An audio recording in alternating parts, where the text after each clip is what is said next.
Hello বন্ধুরা, আজকে সন্ধেবেলায় একটা মিডিয়াম সাইজের আলু দিয়ে নিমকি বানিয়েছিলাম। আর সেই রেসিপিটাই আপনাদের সাথে শেয়ার করলাম। মিক্সির জারে একটা মিডিয়াম সাইজের আলু পরিষ্কার করে ছোট ছোট টুকরো করে ধুয়ে মিক্সির জারে দিয়ে দেব। এবার আদা আর 4টের মতন কাঁচা লঙ্কা দেব। এবার এটা পিষে নেব। একটা বলে 2 কাপ ময়দা, কালো জিরে, জোয়ান, চিলি ফ্লেক্স, নুন, অল্প চিনি, 2 চামচ ঘি দিয়ে সব ভালো করে মিশিয়ে নেব। তারপর যে আলুর পেস্টটা বানিয়ে রেখেছিলাম সেইটা দিয়ে মেখে নেব।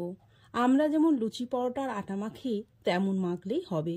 দেখুন বন্ধুরা, এইভাবে মেখে ওপর থেকে একটু তেল দিয়ে 15 থেকে 20 মিনিটের মতন চাপা দিয়ে রেখে দেব। এতে কোনো রকম জল দেইনি।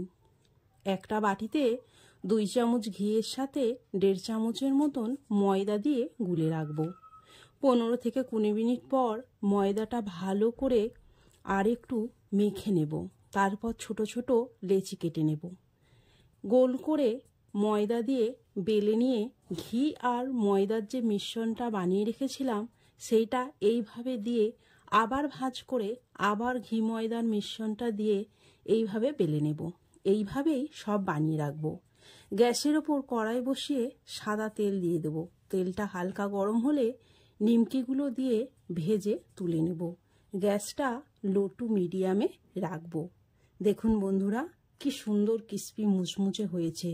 কফি বা চায়ের সাথে দারুণ খেতে লাগছিল।